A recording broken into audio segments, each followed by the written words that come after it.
Who are Gog and Magog in the biblical prophecy? The mention of Gog and Magog appears both in the Old Testament and in the New Testament, specifically in the books of Ezekiel in the Old Testament and Apocalypse in the New Testament. However, there are notable differences in the way these passages are interpreted, 039, and there is no universally agreed interpretation. Gog and Magog symbolize something sinister. Related to the end of times, they also represent historical peoples that existed shortly after the time of Noah and explode in scene in Ezekiel 38 and Ezekiel 39.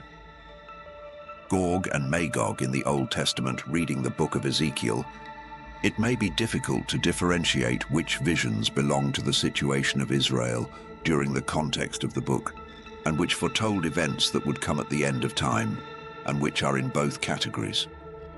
In the Old Testament, the term Gog is found in the book of Ezekiel, chapters 38 and 39. Gog is described as a leader or ruler of the land of Magog. The passage portrays a prophecy of a future invasion of Israel by Gog, along with a collision of other nations. The prophecy says that God will miraculously intervene to protect Israel, destroying Gog's forces with the fire of heaven and other natural calamities. This divine intervention serves as a sign for the nations and as a manifestation of the holiness and sovereignty of God. The word of the Lord came to me, Son of man, turn your face against Gog, of the land of Magog, prince of Meshech and Tubal. Prophesy against him and say, Thus says the sovereign Lord, I am against you, Gog, prince chief of Meshech and Tubal. I will make you turn, I will put hooks in your jaws, and I will take you out with all your army, your horses, your fully armed knights, and a large horde with large and small shields, all of them with their swords. Ezekiel chapter 38, verses 1 to 4. Son of man, prophesy against Gog and say, Thus says the sovereign Lord, I am against you, Gog, prince chief of Meshech and Tubal. To the north I will send you against the mountains of Israel. Then I will attack your bow with your left hand, and I will make your arrows fall with your right hand. Over the mountains of Israel you will fall, you and all your troops, and the nations that are with you. I will give you as food to all species of carnivorous birds and wild animals. Ezekiel chapter 39, verses 1 and 2. We see Gog make a brief appearance earlier in 1 Chronicles chapter 5, verse 4, as a descendant of a prophet named Joel. The descendants of Joel, his son Semias, his son Gog, his son Simei, his son Michael, his son Reaias, his son Baal, and his son Bera, the hot-blooded Pileser, king of Assyria, led to exile. Some conjectured about the specific kingdom of Magog, which sought to destroy Israel, Lydia, Saba, Scythia, or perhaps the Seleucids. Another example of Magog seems to be a son of Japheth, one of the three sons of Noah. Genesis chapter 10, verse 2, 1 Chronicles chapter 1, verse 5. In both cases, it seems that a nation or many nations, 4:38, will unite against Israel and will not resist the powers of the Almighty God. We also know that they are, or were, skilled warriors coming from kingdoms to the north of Israel, but again, we do not receive many details about them except that they seem to be a threat. Gog and Magog, at the end of the times of the Apocalypse in the New Testament. The term Gog and Magog is mentioned in the book of Apocalypse, specifically in Apocalypse chapter 20, verses 7 to 10.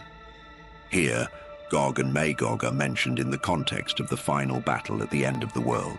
The Apostle John reports that at the end of the millennium, Satan will be released for a while and will go out to deceive the nations that are in the four corners of the earth, Gog and Magog, in order to gather them for battle. Its number is like the sand of the sea. Apocalypse chapter 20, verse 8. John continues the narrative saying that the nations persuaded by Satan will surround the camp of the saints, the beloved city, but the fire will come down from heaven and devour them, resulting still in the eternal condemnation of Satan in the lake of fire, which burns like sulfur. After that, John begins to describe in detail the scene of the final judgment, Gog and Magog, and the different eschatological currents. We know that there are different eschatological currents, and each of them has a specific view about this subject. Those who defend the future millennial reign and literal of Christ on earth after his second coming affirm that this battle of Gog and Magog will occur at the end of this period, when Satan is literally released again to deceive the nations. It is also worth saying that some premillennials defend that this battle will occur before the millennium. However, I believe that this statement is a contradiction with the very thought that they defend. Therefore, following this reasoning, there will be two great final battles. Battle of Armageddon before the millennium, and described in chapter 19 of the Apocalypse, and the Battle of Gog and Magog after the millennium, and described in chapter 20 of the Apocalypse. Among the defenders of this position, there are many divergences about this event, so that it would be impossible to quote each of them. The most common understand that this battle of Gog and Magog refers to the joining of several nations to attack Israel in the future. The theories about this are so specific that even names of nations have already been suggested, among them Russia, Iran, China, Japan, and India. Since those who do not defend a future literal reign of Christ on earth, understanding that the millennium precedes the second coming of Christ, usually states that this battle is the same as described in chapter 19, that is, Armageddon. Interpretations of Ezekiel 38 and 39. It is necessary to understand that the book of Ezekiel has an intense use of symbolic elements in its prophecies in the type of apocalyptic language.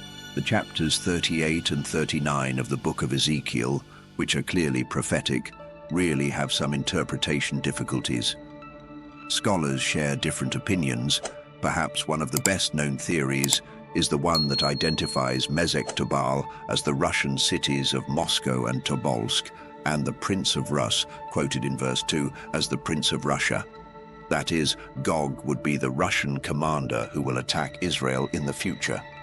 Others identify Gog as Giggs, a king of Libya, known in the Akkadian texts of the 7th century BC as a vassal of the Assyrians. A good interpretation on the subject suggests that Ezekiel's prophecy refers to the power of the Seleucids, especially with Antiochus Epiphanes, terrible enemy of the Jewish people, whose center of his kingdom was located in the north of Syria.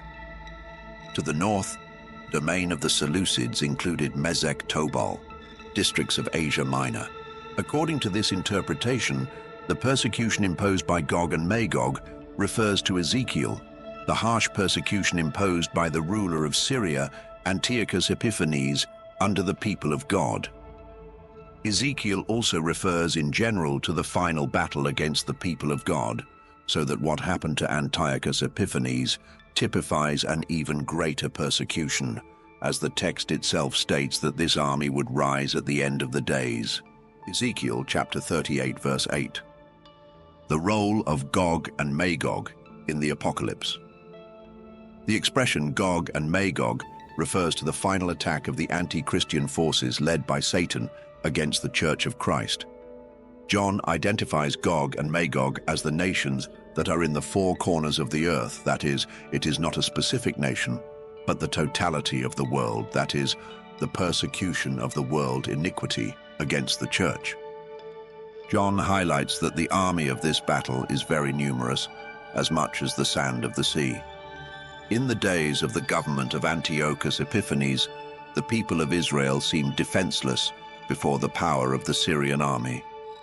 In the same way, in the last days that precede the return of Christ, the oppression will be so great that the church will appear defenseless before the persecuting power of the world. Another interesting fact is that despite intense and severe, the domain of Antiochus Epiphanes had a short duration, as will be the short period of time of great tribulation on earth, as Jesus warned in his eschatological sermon. Mark chapter 13 verse 20. As Satan is the greatest opponent of Christ, naturally his fall is narrated last. This is exactly what happens in chapter 20. Although there are different opinions on the subject, the important thing is that all of them agree that in this battle, Satan will be condemned eternally in the lake of fire and sulfur, and day and night, together with his allies, will be tormented. Christ will finally defeat once and for all the forces of darkness, and his church will reign with him eternally in a world without wars or sin.